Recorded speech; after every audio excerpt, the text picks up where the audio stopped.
Hello and welcome to Fast and Factual. My name is Utsaf Parekh and here are the top stories of the day. India is celebrating its 78th Independence Day today. To mark the celebrations, Prime Minister Narendra Modi unfurled the national flag at the Red Fort in Delhi. Indian Air Force choppers released flowers during the flag hoisting ceremony. The Indian Army delivered a traditional 21-gun salute. Addressing India from the ramparts of the Red Fort, Prime Minister Narendra Modi condemned the violence against religious minorities in Bangladesh. He said the situation in Bangladesh must be normalized and peace and prosperity must return. The remarks follow the recent reports of violence against Hindus in Bangladesh. Prime Minister Narendra Modi also addressed the issue of crimes against women in India. He emphasized on the urgent need to end atrocities against women. His remarks come amid nationwide protests against the brutal rape and murder of a trainee doctor in the city of Kolkata. Meanwhile, goons vandalized Kolkata's RG Kar Medical College and Hospital last night. This is where the 31-year-old trainee doctor was brutally raped and murdered last week. Miscreants entered the state-run hospital and damaged the property. The police fired tear gas in response, but they were largely outnumbered. In Bangladesh, dozens of student protesters clashed with the supporters of the ousted Prime Minister Sheikh Hasina. The students came out wielding sticks and flags to oppose a rally for the country's National Mourning Day. In Bangladesh, August 15th marks the anniversary of the assassination of Sheikh Mujibur Rahman. He was the first president of Bangladesh and also Sheikh Hasina's father. Sheikh Mujibur Rahman and most of his family were assassinated on August 15th, 1975. Yesterday, Sheikh Hasina had called on her supporters to observe Bangladesh's National Mourning Day. Qatar is hosting ceasefire talks between Hamas and Israel. The talks are expected to take place in Doha today. They're aimed at resolving the Gaza conflict and putting an end to the 10-month-long war. The mediators hope that the agreement will also prevent Iran from attacking Israel, thus avoiding a wider regional conflict. The Israeli army has released videos showing strikes on alleged Hezbollah targets in Lebanon. The Lebanese Health Ministry has said that yesterday's strike killed at least 2 people and injured 4 others. The strikes hit targets in Marjayu town near the Israel-Lebanon border. Minouche Shafik, the president of New York's Columbia University, has resigned. She has stepped down amid the controversy over her handling of the Gaza war protests on campus. Her decision to deploy NYPD officers against the protesters in April sparked a major backlash. Shafik had been in office for just a year. She has stepped down just before the new autumn semester begins. She is the 3rd Ivy League president to resign due to Gaza-related campus unrest. Ukraine is continuing with its advances into the Russian region of Kursk. The gains follow a surprise attack by Kyiv earlier this month. Ukraine's President Volodymyr Zelensky has hailed the country's advances. He said that his troops are achieving their strategic goal. Ukraine claims that its troops have advanced at least 1,000 square kilometers into Russian territory. Meanwhile, Russia has deployed fighter jets in Kursk amid the Ukrainian incursion. The Russian Defense Ministry has released a video allegedly showing Sukhoi Su-25 fighter jets in action over Kursk. Russia has also evacuated almost 200,000 people from the region. Russian authorities have arrested a U.S. citizen. A Moscow court reportedly sentenced Joseph Tater to 15 days in jail yesterday for petty hooliganism. Russian media reported that he was detained on August 12th for hooliganism and subsequently assaulting a police officer. The World Health Organization has declared Mpox a global public health emergency. The UN body has sounded an alert over the viral infection for the 2nd time in 2 years. The announcement followed an mpox outbreak in the Democratic Republic of Congo. The disease is now spreading in nearby countries like Rwanda, Burundi, Kenya, and Uganda.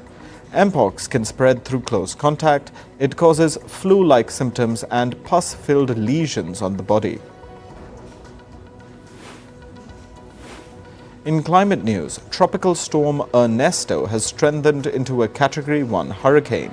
Hurricane Ernesto has hit the Caribbean island of Puerto Rico. It brought heavy winds and rain and left over 600,000 people without power. Ernesto is expected to approach the British overseas territory of Bermuda by Saturday. Typhoon Ampil is bearing down on Japan's capital, Tokyo. Japanese authorities have categorized Ampil as a strong typhoon. Hundreds of flights have been cancelled. Japan's bullet trains have suspended some of their services. The Korean Peninsula region is grappling with extreme heat. In South Korea, at least 21 people have died due to heat-related issues so far this year. About 763,000 livestock have died due to the heat between June 11th and August 13th. Meanwhile, North Korea has also issued warnings about extreme heat. It was preparing for temperatures between 33 and 37 degrees Celsius in some parts of the country. Podgorica, the capital of Montenegro, has been sweltering under an extreme heat wave. The temperature soared to 41 degrees Celsius on Wednesday. Temperatures are rising to as high as 40 degrees Celsius across the Balkans.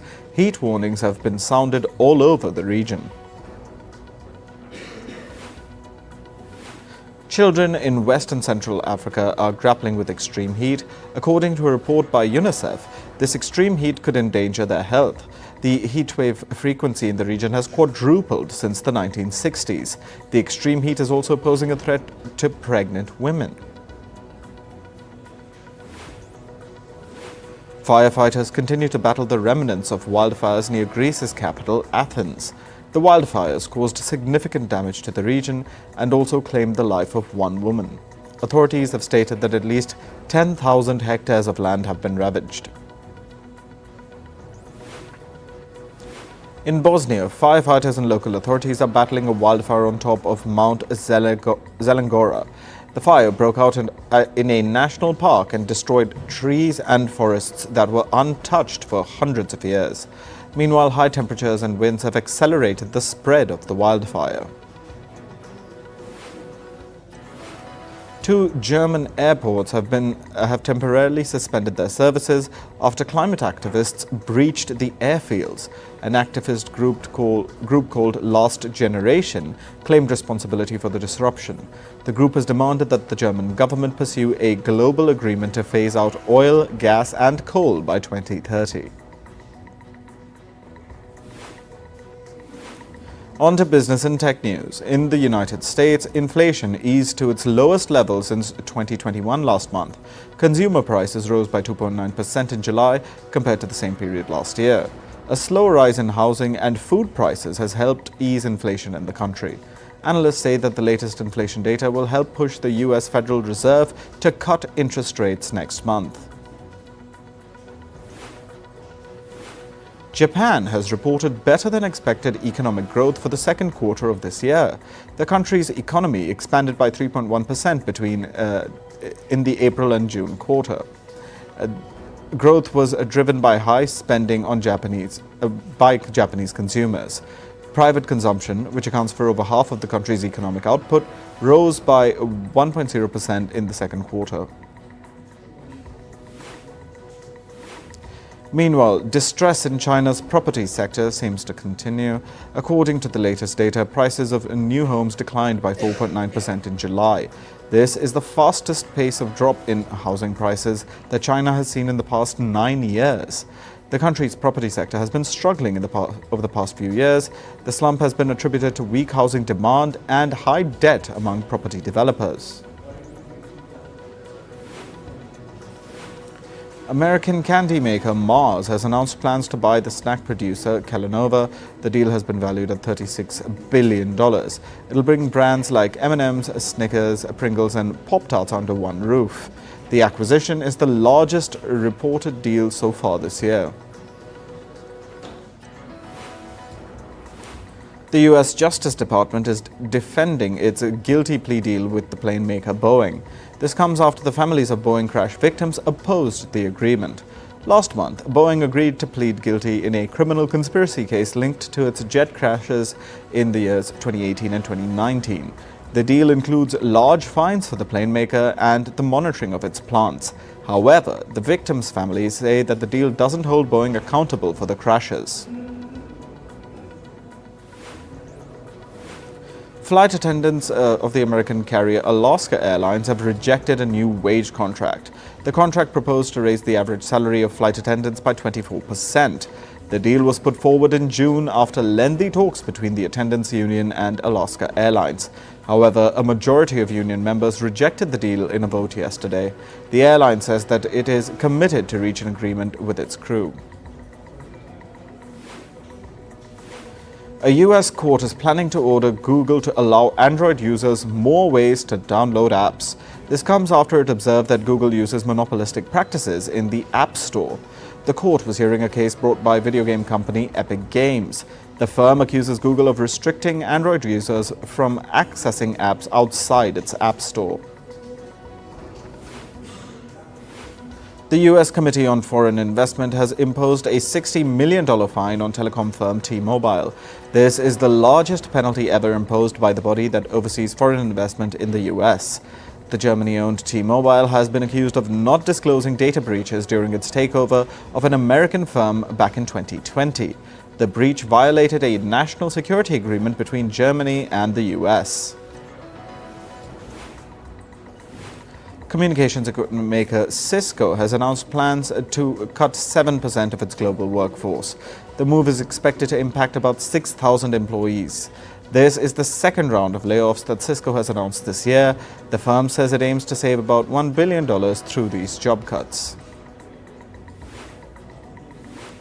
Japanese tech investor SoftBank has reportedly dropped its plans to produce advanced chips with Intel. The firm was planning to make chips that power artificial intelligence to compete with NVIDIA. However, reports say that Intel was unable to meet the demands of the Japanese firm. SoftBank is now likely to discuss the planned deal with Taiwan's TSMC. Moving to sports, we start with cricket. Top batter Devon Conway has opted out of New Zealand cricket's central contracts. He has signed a casual agreement similar to the one signed by former captain Kane Williamson. Conway will be available for all international matches except the Sri Lanka White Ball Games in January due to a deal from South Africa. South Africa's T20 League. His participation in the international fixtures will depend on the overlap with franchise commitments. Ireland will build a national cricket stadium near the capital, Dublin. The stadium will host matches during the 2030-2020 World Cup, which Ireland will co-host with England and Scotland. The first phase is set to be finished by 2028. It will feature a 4,000-seat main stadium, practice arenas and a performance centre. Morne Morkel has been appointed as the bowling coach for India's men's cricket team. He will join the head coach Gautam Gambhir's team on a 3-year contract. Morkel, now an Australian citizen, played 247 international matches for South Africa. He has taken a total of 544 wickets. In football, Bruno Fernandes has signed a new contract with Manchester United. He has extended his stay until June 2027. The deal includes an option for an additional year. Fernandes is a key player and has been so since January 2020. He has scored 79 goals in 234 appearances for Man United. He replaced Harry Maguire as United's club captain in July 2023.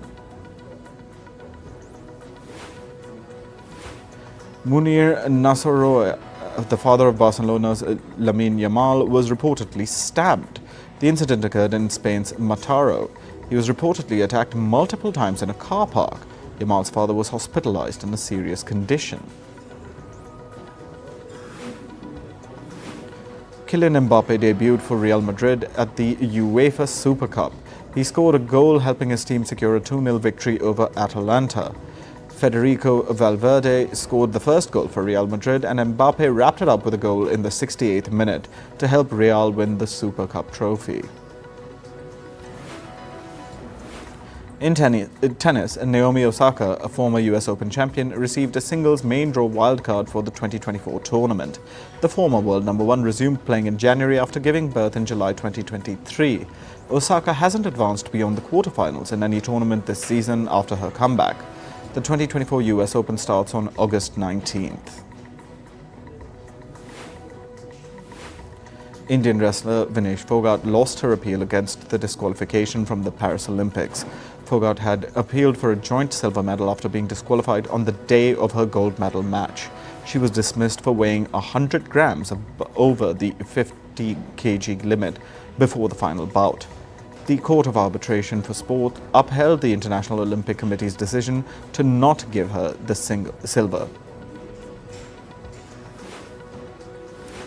Pakistan celebrated its Independence Day by honouring a javelin champion Arshad Nadeem, who is the country's first Olympic medal holder in athletics. At a separate ceremony, a police contingent formed an honour guard for him. Pakistan's Prime Minister Shehbaz Sharif lauded Nadeem for winning a gold in the men's javelin event at the Olympics. India will compete in 3 new sports at the upcoming Paralympic Games in Paris. The new sports include para-cycling, para-rowing and blind judo. With these additions, India will now participate in 12 sports at the Games. The Paralympic Committee of India, or the PCI, announced this expansion yesterday. In entertainment news, pop star Katy Perry is under fire after a probe was launched against her music video Lifetimes. The pop star allegedly filmed the video for the new single in a protected area in Spain's Balearic Islands. Local authorities are now investigating the production company that worked on the video. Lifetimes premiered last week. Katy Perry can be seen singing and dancing on sand dunes in the video. Brad Pitt still feels his acting career is entering its final stages. This comes about 2 years after the actor first mentioned that he is eyeing retirement. In the latest interview, Brad Pitt said, and I quote, "I'm still kind of on the same trajectory, I feel the same." The big shot actor added that he is trying to enjoy time with the people he loves. Justin Baldoni is enjoying some time in Sweden with his family. The actor shared a video of himself and his family at a movie theatre in Sweden. Baldoni also surprised the theatre audience with a speech after the screening of his latest movie, It Ends With Us. He said that the movie addresses a very special subject and hoped that viewers can take a moment to reflect upon it. Reality TV star Kim Kardashian is expanding her role as a producer. Kardashian has signed a deal with Disney to develop dramas, comedies, and limited series. The first project under the agreement is a series called Group Chat. The series is adapted from Lala Anthony's book, The Love Playbook: Rules for Love, Sex and Happiness. A new documentary on BTS member Jungkook is set to hit theaters worldwide. The documentary is called Jungkook, I Am Still, and it follows the singer's journey since his debut as a solo artist. The film is directed by Jun-Soo Park. It will be released globally on September 18th. The Starz series Heels is now available on Netflix. The 2-season series follows the lives of professional wrestlers and it stars Stephen Amell. The series first aired in 2021. It was cancelled after the second season in September last year. The trailer for American sports story Aaron Hernandez has been unveiled. The 10-episode limited series premieres on FX on September 17th. It follows the life of NFL football player Aaron Hernandez and his murder conviction. The show's star cast includes Josh Andres Rivera and Patrick Schwarzenegger. Halle Berry says that Blake Lively asked her to join the cast of Ryan Reynolds' Deadpool and Wolverine. Halle Berry says that Blake Lively wanted her to reprise her role as the X-Men character Storm. However, the actor said that her husband Ryan Reynolds never called her back. The Deadpool actor Reynolds has served as the co-writer and producer of the latest franchise installment. Madonna is set to celebrate her birthday at the famous Italian archaeological site of Pompeii. Officials at the site say that the singer is planning a private evening tour of the archaeological park. Madonna has reportedly been in Italy for several days. She turned 66 on the 16th of August.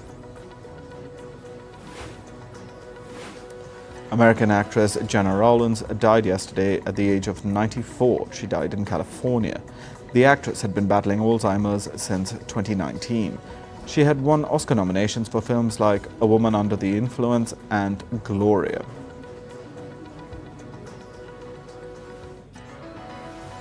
That's all for this episode of Fast and Factual. Thank you for watching and stay tuned to First Post.